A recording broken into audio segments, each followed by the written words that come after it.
on advanced buffer overruns. He'd coded up, he'd reverse engineered and coded up a unique buffer overrun as an example of how it's possible without having source access to still find buffer overruns in commented or uncommented source code.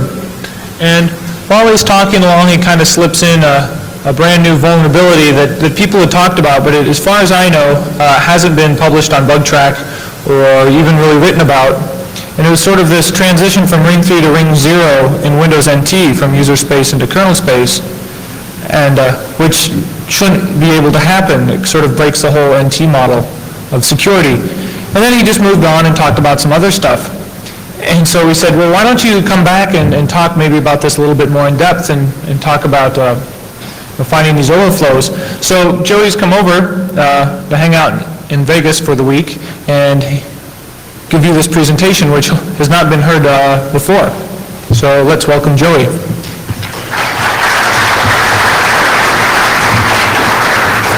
All right, thanks guys, and as just already introduced, my name is Joey, and today I would like to sort of like carry on from where I left in Singapore and talk more about how we can take, or what technologies which would let us take the exploits from user land into kernel mode. And the main reason why I would like to talk about that is that I think everybody is familiar and everybody knows like how bad it is to get owned, but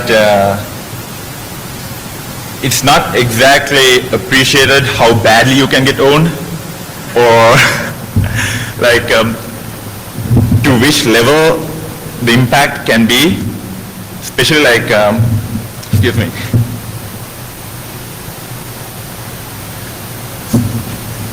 Especially under Windows NT, when you look at all the existing exploits which are out there, they are more or less along the lines of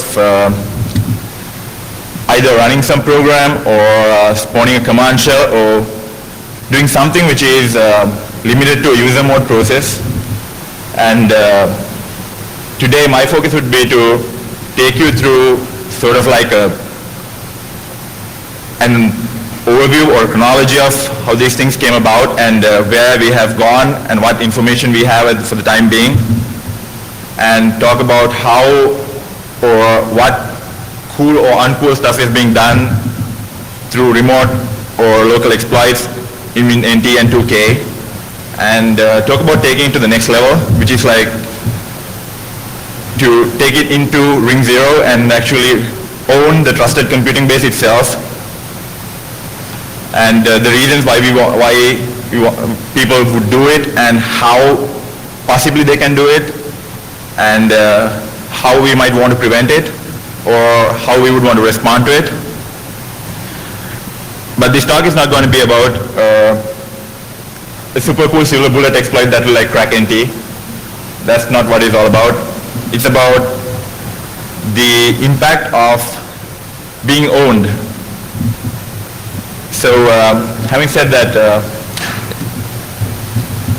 let's carry on. And well, as this slide explains, we are looking at a situation where we assume that an intruder has already gained administrative or higher level privileges, for example, like system context or administrative privileges on your machine, either through, for example, like a remote buffer overflow, or either to some kind of misconfiguration in a program, or for example, this is one example I would like to give which hasn't been greatly looked at.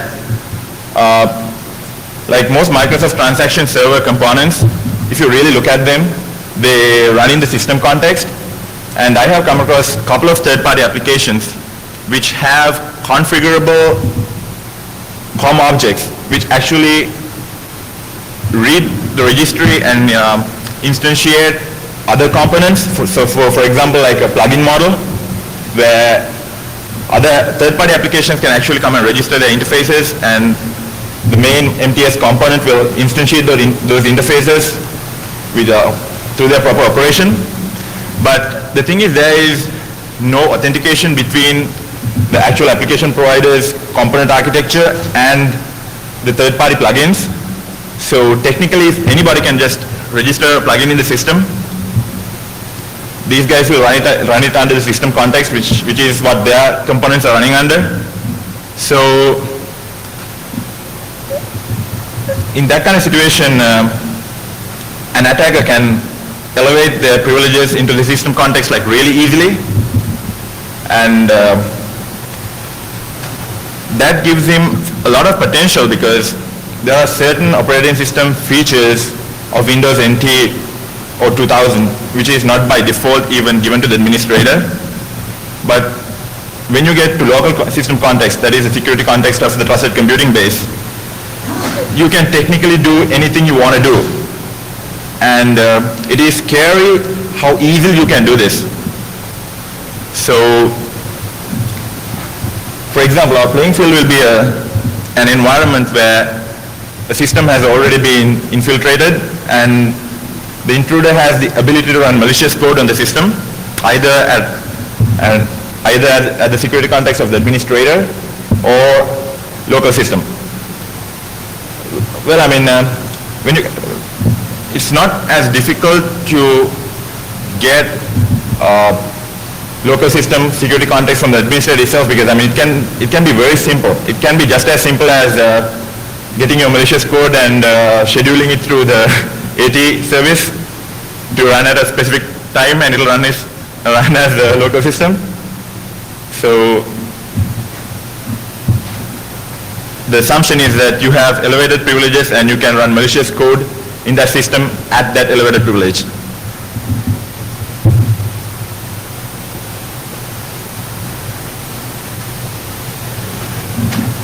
Okay, as security researchers, systems administrators, or anyone who really does give a damn about their systems, this is what we are trying to achieve here. First, we need to understand the nature of security vulnerabilities that would allow arbitrary code execution. Now, I mean, I can remember back in, even in 98, I can remember people saying like, oh, buffer overflows, that doesn't happen in NT, that doesn't happen in 2K. And these are like the people who are responsible for major server application development. And even today, with a lot of awareness, still some people don't realize that buffer overflows and format string exploits and things like that are actually possible under NT and 2K. So our first task is to actually understand how, or understand the fact that we can have exploits which can very easily execute malicious code under Windows NT and 2000 systems. But I mean, today for the most part, through the hard work and pain of a lot of people and a lot of good research, people do realize that for the most part. But the second step is to actually understand what technologies a person with malicious intent can use once he has the ability to actually either remotely or locally execute malicious code at elevated privileges. Now, understanding technology is very important because if we are to address the impact on the system, or rather the potential impact on the system through these exploits, we have to understand what technologies or what class of technologies are at the disposal of the attacker and what he can use. So it is very important that we understand these technologies so that we can have a clearer idea of what they can potentially do. And there are certain products out there, and there are certain products that are actually coming up which take a broad look at these technologies and try to think of innovative ways to attack or prevent the use of these technologies under a specific set of circumstances that might be used in this kind of exploit situation. And of course, after that, I mean, once we know what technologies these guys can use, the next step is to actually go on and see what can be actually achieved through the use of these technologies. Now, we understand that from a programming perspective that almost anything can be done on any system, provided that you have enough security privileges and the technology to do that. But in an exploit scenario where there's a lot of restrictions and a lot of like unwritten rules that you have to live by or abide by, the full potential of these technologies cannot be utilized to their full capacity, because I mean you have to work within certain limitations, not like writing a standard user mode or kernel mode application. So in understanding and responding to these threats, we need to understand, using these technologies, what exactly they can do and what exactly they can't do. Now, in a user mode environment where like a lot of exploits do actually operate in right now, the impact is somewhat, well, I wouldn't say minimal, but it's somewhat manageable, either through better awareness or better monitoring of your systems or through specialized software. It is better manageable than in situations which I would discuss later.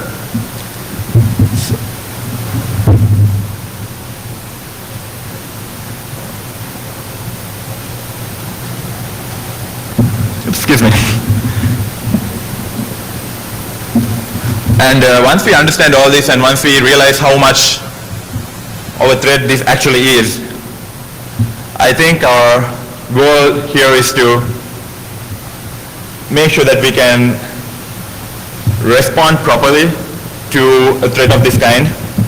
And as software vendors and researchers, we can go out and explore new technologies that would make this kind of attacks more difficult, or, well, I wouldn't say impossible, but more difficult, actually, sort of like raise the bar higher than where it is right now.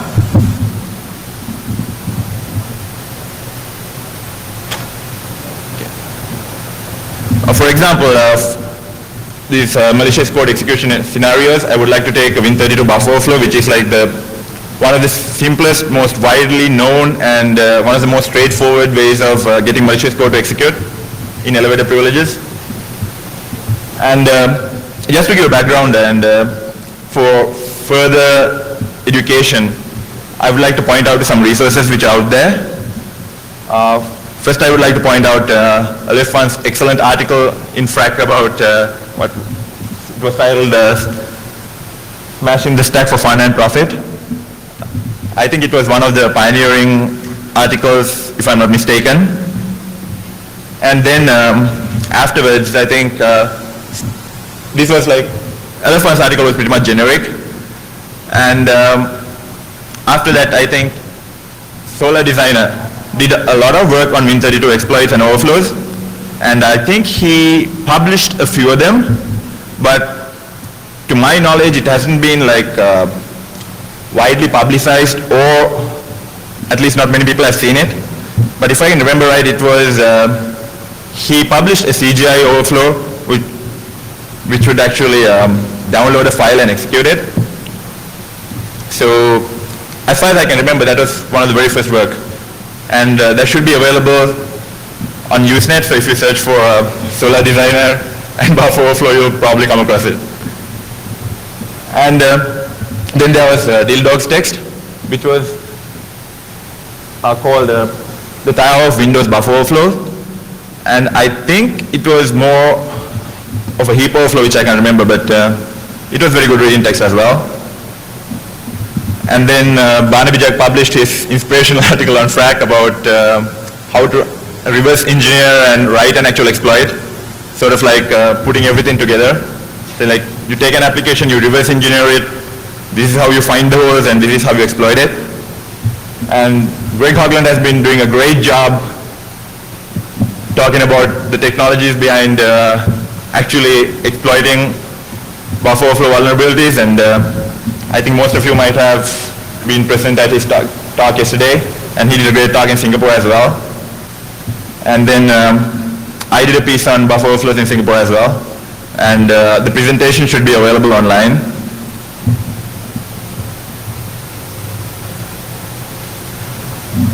So first, let's take a look at basically the payload that has been delivered so far through Win32 exploits. Like initially, the first one was, I think, I saw it in Solar Designer's work, if I remember right. What it did was it exploited a CGI executable, and it let you upload a file into the script directory and then execute it via HTTP. So the sole purpose of the exploit was to actually let get a file to be uploaded and write it to the file system. And you would just do an HTTP query, and since it is in a executable directory, which has executable permissions, you can execute it through the web. So that actual executable can contain any of your secondary payload, for example, like whatever you want to do, like even Trojanize the system or whatever. And then there was a kind of interesting and unique exploit which was written a while back again, which actually enabled the disabled guest account and changed its password and added it to the administrative group, all through a remote exploit. And then of course we saw code that would actually download a Trojan executable and actually execute it through the exploit itself. And there was code which would actually download Netcat and bind it to a port, so you can actually have a command shell. And then we moved on, and I think Barnaby Jack showed some excellent code in his Frack article where he would actually, without downloading anything, he would actually spawn command cmd.exe and bind a command shell to a TCP port.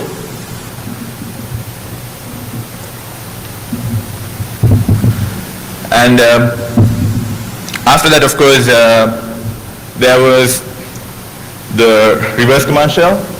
Now, I would like to take a few minutes and actually look at this reverse command shell a little bit deeper, because personally I think it's not been appreciated much. It has been around, but the advantages of it has not been really realized, so to speak. Now, in a situation where you have firewalls or route access control lists protecting certain entities within your network, a lot of buffer overflow vulnerabilities and exploits which are remote, which would actually give the attacker a chance to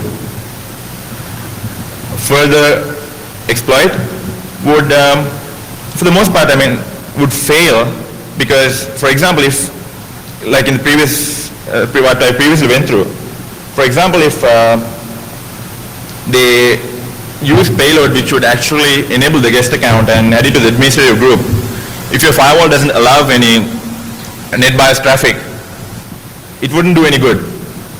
Or even if all incoming connections are restricted except for certain services, certain legitimate services which are running on the host, even binding a port and actually spawning a command shell once somebody connects wouldn't work at all, because nobody would be able to connect to the firewall or the router.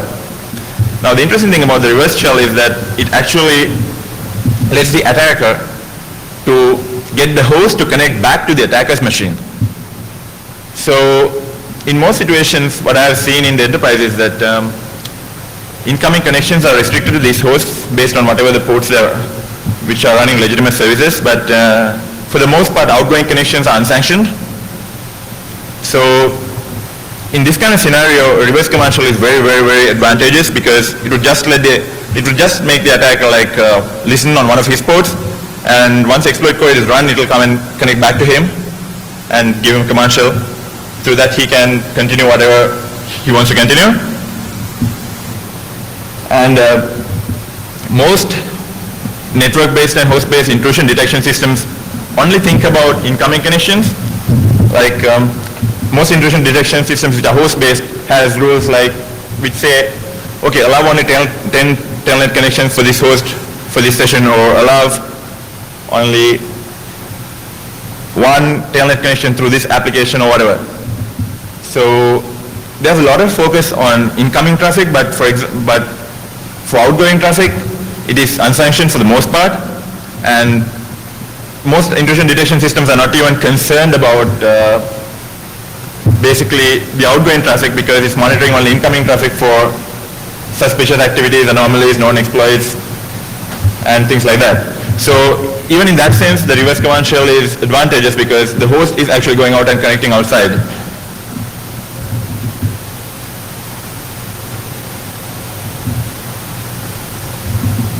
And the other thing is that the actual initial attack process and subsequent exploits which are conducted through the exploitation is sort of decoupled, so that you don't have to actually do it from the same machine. So the initial exploitation process can be sort of indirectly performed if necessary.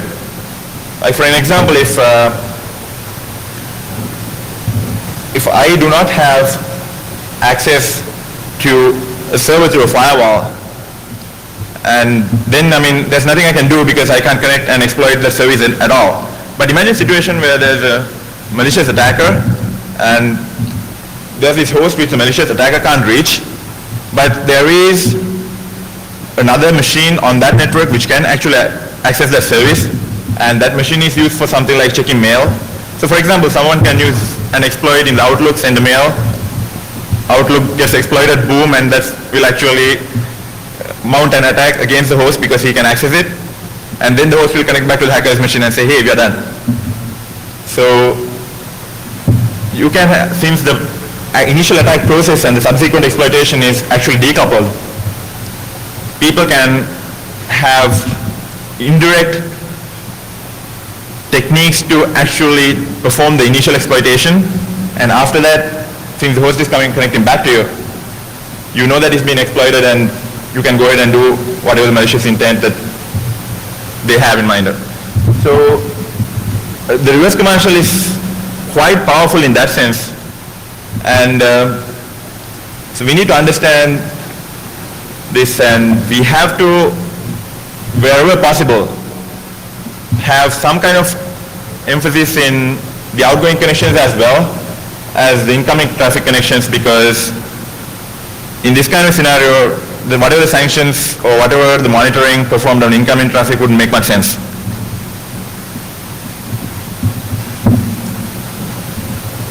And then of course, there's always a situation in buffer overflow vulnerabilities that you are limited to a certain size restriction of malicious code that you can execute. So whatever you do has to be done in a certain way that the code is not too large. There's nothing much you can do. I guess that was one of the main reasons why the spawning of a command shell was actually being pursued at the time, because from an initial exploit there was nothing much you can do. Maybe download a file, execute something, but to have further control and to continue the further exploitation, it was necessary that you do something else which would give you control and which would let you maintain the control. So the command shell spawning process would actually give you that. Now, the problem with command shell spawning process, as far as the exploits I have seen so far, is that if you rename your command interpreter, most of these exploits will be broken. So the attacker would actually have to brute force the new name of your command shell executable as well. And since to actually perform the functionality of a command shell requires a significant amount of code, it is not likely that in most cases that all that functionality will be coded into the exploit itself. But, well, needless to say that there will be a new wave of exploits to actually address that situation as well, where the attacker can actually download the command shell from the attacker's machine and execute it there. So, it's not a solution, but it will raise the bar against most of the script kiddies out there who are using existing exploits to break into other machines. Because all these exploits, for the time being, what I have seen, spawn a command shell. Now, this double payload, what I'm talking about here is actually, I think the double payload is the wrong word because it can be multi-tier payload. What happens is that in the most restrictive situations, you write small shellcode which would actually do nothing except fetch some larger or more complicated and sophisticated shellcode from wherever location and prepare an execution environment for it within the current process or a different process address space, and then fetch the code and put it there, relocate it, and execute it. And the second tier code can be, since you are fetching it, there won't be any restrictions as to the size, or there won't be any restrictions as to what kind of character set the code can comprise of, and things like nulls in the strings or whatever. I mean, those problems won't be there at all because you are fetching this code. So what you have is that you address the situation with very restrictive code which only does the simple task of allocating an execution environment, fetching the second tier payload, relocating it, and executing it from there. So if you look at it, in a user mode perspective, the potential of this technique is quite high because you can virtually do anything. And there are public exploits which actually use this technique. And one exploit was used in a situation where the initial exploitation was a 250 byte buffer which was fragmented as well. So there's nothing much you could do with it. But the second tier exploit code could be all the way up to 64K.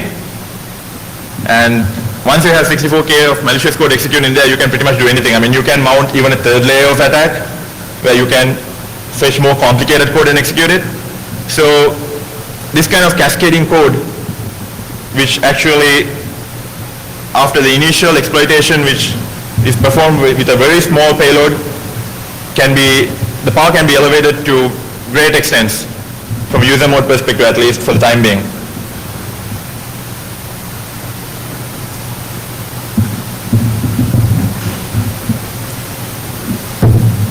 And then there is recycling payload which can be used in the most restrictive environments. Now, when I was explaining the reverse shellcode, I was saying that since there are no sanctions on outgoing traffic, it is very feasible to use it. Now, what if there was, for example, sanctions on outgoing traffic as well? Say that I have a web server and I have configured my firewalls and route access lists so then it can only take incoming TCP connections, and that's it. It can't connect anywhere on its own, or no other services can be reached through the firewall or the route access list. So in that kind of situation, even reverse shellcode won't work because it can't actually create a connection to the outside. So in that kind of situations, what would you do? Let's take a typical example of a web server or even a CGI script. When you take the web server, you actually, for example, let's take IIS and ISAPI server extension. In an ISAPI API server extension, when you first create a connection and pass the request, the ISAPI DLL gets control and the socket is still kept open, and the ISAPI DLL is passed a socket handle if it needs to do further network communication over that same handle. So if someone was to actually go out and exploit an ISAPI DLL, all that person has to do is actually read the structure which is passed to the ISAPI DLL by IIS, and you can get a hold of a function pointer table which would let you actually read and write over the same network connection. And even if it's not an ISAPI DLL or it's a standard CGI, and in most cases, most web servers don't terminate the connection without a certain period of time. Basically, it waits till the script to timeout, and after that only terminates the connection. So once you exploit that program, you can scan in the web server's memory, or you can hardcode in web server's memory where the actual socket handle for this network communication resides. And through your exploit, you can use the same network communication, basically like the socket handle, and you can do whatever the rest you want to do through the exact same network communication channel which has already been established in a legitimate manner. So the implications are that even in the strictest environment where you can't have any outgoing connections, since you're using the established legitimate connection, you can still perform whatever the task you want to perform. And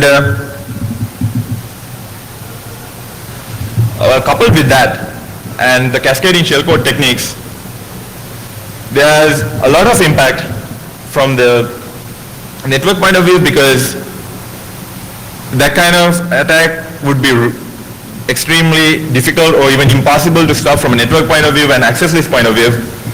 And the potential that it offers for larger and larger code to be executed on the system in a systematic way opens like a new door to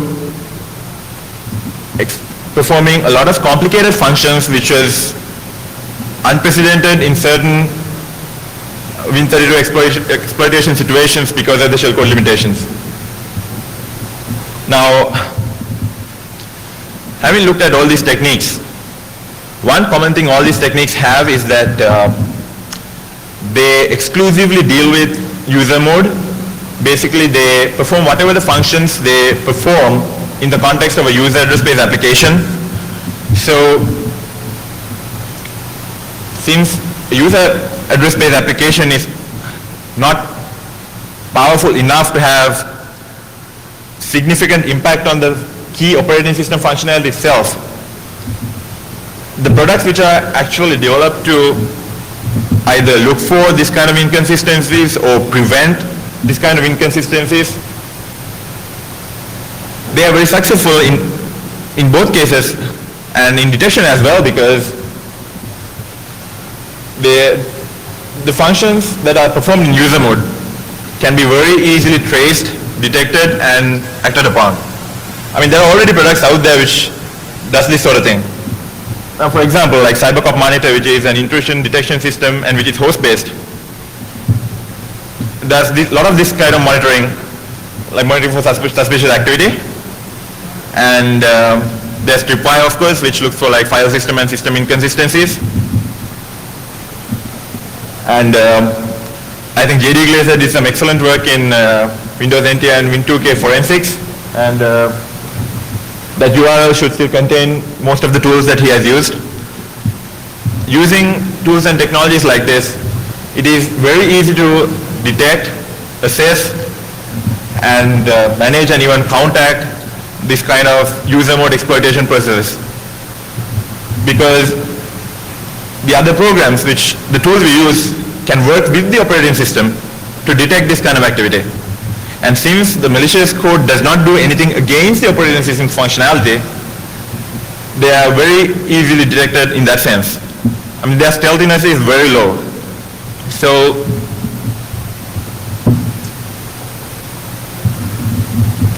the next wave of exploits, what we are probably going to see, will have a lot of things to do with the actual operating system.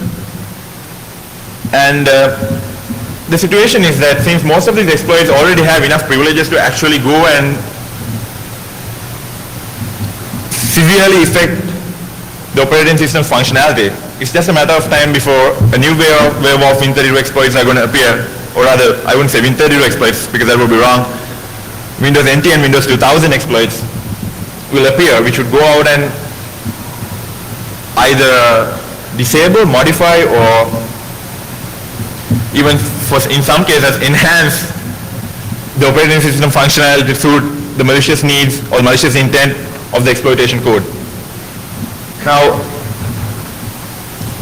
if we look at why exactly an exploit or malicious code would want to violate the trusted computing base and violate the key operational functionalities of the operating system itself.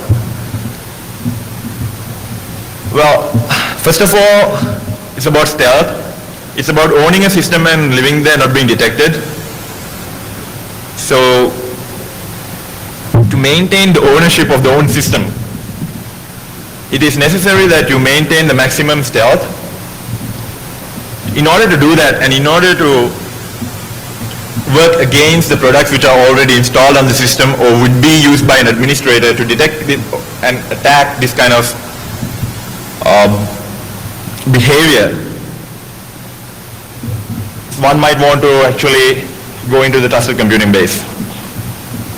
And let's look at a wider scenario where somebody exploits the system for malicious information gathering purposes. In that kind of situation, the amount of information you can gather as a user mode process is a lot, but it's limited to a certain extent. And if you are looking at like some advanced spying capability which is system-wide, for example, like if an intruder wants to say analyze every single program you're running and look for valuable information within those programs in a sort of generic fashion, it's very difficult to do from user mode program. Or for example, if that person wants to have advanced keyboard capturing functionality, say to do it in a fashion where it would be a lot more reliable and it would be undetectable. Say for example, actually patch the keyboard driver and look at all the keyboard codes, and every time a key is pressed you can see which thread's message queue these keys are going to, and then you can check the Win32 status of that application and possibly deduce whether it is going to a, for example, a password box. To do this kind of advanced stuff, a user mode program is most of the time insufficient. So that is another reason why malicious code which is running on an exploited system would want to violate the trusted computing base.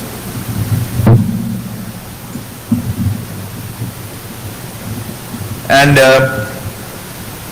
the other one would be to introduce subtle but malicious changes to the functionality of the operating system. Say for example, like if someone wants to corrupt the status of an existing database over time to make sure that every single record that is written to the database is corrupted in some form, or files written to the file system is corrupted in some form, or maybe it is encrypted, made a copy somewhere else for every application. To do that kind of subtle but powerful changes to the overall functionality of a system, regardless of which processes we are talking about here, an exploit might want to actually get into the trusted computing base. And the other one is that if you look at it from a host-based point of view, I mean, there are a lot of personal firewalls out there. There are a lot of other applications which look for like which applications are communicating over which ports and stuff like that. So if actually a user mode process opens a connection to the outside or does some form of network interaction through user mode, it will be very easy to detect. So what if that same thing can be done in a totally undetectable level from host point of view? I mean, of course one can argue that over the network you can look for suspicious activity.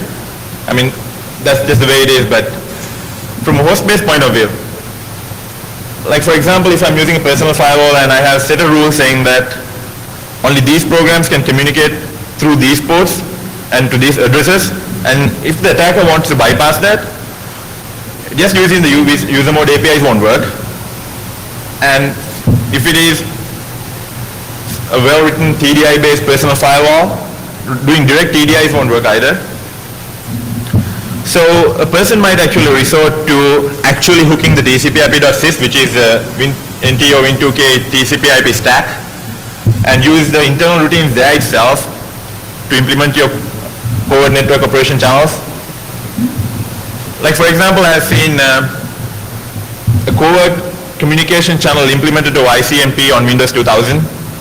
What it does is it actually hooks a certain function which gets called every time an ICMP packet is reached. The system receives an ICMP packet, and the actual packet contents are like given to this function. So if a malicious program was to actually hook this function and take a look at the actual code or the actual commands or whatever is sent over the network in that ICMP packet, it can implement its command channel through that and discard whatever the package which it's using and not let the operating system see whatever it's using. So the main idea here is that almost all the tools out there which are supposed to prevent or make it more difficult for this kind of exploitation is actually using the functionality of the operating system for its usage. It is relying on the operating system and is relying on the integrity and the trust it has placed on the operating system for its functionality. It's like they want to catch the bad guys, but they still do trust the operating system, and without the operating system they can't catch bad guys. So what the bad guys want to do is actually go and change the operating system so that operating system would either lie or destroy these programs which are actually supposed to catch the bad guys. So from a security research point of view, these protective applications should, and some are actually approaching this problem and trying to look into ways how they can deal with this kind of manipulation with the operating system. It has already been demonstrated how things like tripwire can be very easily subverted through this kind of operating system manipulation. And like I was explaining, it's very simple to do host, at least in a host-based situation, undetectable network traffic.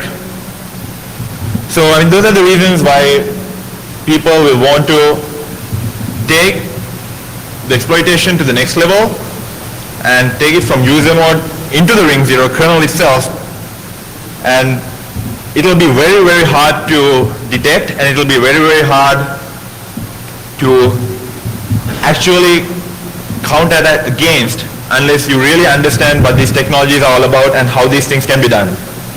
The key here is to understand what kind of technologies would offer these exploits to inject itself or become a part of the trusted computing base in order to violate it.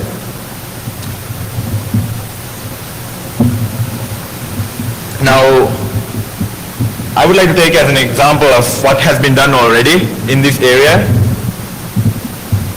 Mostly the standard technique for this kind of kernel mode interaction is the use of a kernel mode driver, and for the most part this is the only technique people know about on how to load code into the kernel. Now there has been a lot of work done in this area as well as far as using the kernel mode driver model and exploiting the trusted computing base to the point where it's very easily demonstrable that these are the impacts of this kind of attacks. So I think Greg did a great paper on this in FRAC, and in there he patched SE access trick, which is a kernel mode function of the security reference monitor, and what it did was like a 2-byte patch, and it gave all access to all objects by everybody. And once the kernel is violated like that, none of the access permissions on an NT or even 2K system would matter at all. So if you have like auditing on a file system for denied access, that won't get you anywhere because all access will be granted regardless. And how many people would actually look at the memory image of that kernel and see like, has somebody actually written to this? That stuff doesn't happen in real world. So this is a threat we really need to address because, I mean, okay, people now will look at certain ports and say, hey, maybe I'm Trojanized, but how many people actually look at their kernel? I mean, how people actually now look at loading device drivers. I mean, okay, there is trusted device drivers and device driver signing and all that, so that there is like a slightly more secure way of like loading device drivers. I mean, administrators just won't load any device driver anymore, I hope. At least they will look for a signed device driver which is trusted. So, I think, the key here is to understand what kind of technologies would offer these exploits to become a part of the trusted computing base in order to violate it. So, we are getting somewhere, but when it comes to actual kernel exploitation, people just don't look at it. And I'm sure most of the people who are involved in computer forensics as well, I don't know whether they actually look at this stuff, because now, so for example, Tripwire. If Tripwire was to look at the system's integrity, and what if the OS lies to Tripwire saying that, hey, the file system is okay, nobody touched it, you're doing fine, and Tripwire wouldn't actually give any alarm. And I know that it has been done in Solaris where they have, I think, Job demonstrated how Tripwire can be subverted, and this has been done in NTI as well, but unfortunately it's not public information. So this has been done against a couple of other intrusion detection systems as well. And so this stuff is definitely out there. So we need to realize that this stuff is out there and people do these things, so we need to counteract against it. But the problem here is that it is a very challenging area. It is a very challenging task to address all these issues, because it's a new area for most, and for most products which are actually relying for this kind of functionality from the OS itself, it's a shift in paradigm to actually say, hey, to hell with the OS, I want to do things my way. And the technical details involved in the process is also very difficult, and even from a software development point of view, to manage that kind of a complex application which does so many sort of non-standard or non-Microsoft approved interactions with the operating system is a big task. But in light of all these exploits, and before the new wave of public exploits are going to hit us, which are using these techniques, it is absolutely necessary that we understand this, the impact of these things, and try to address it. Now,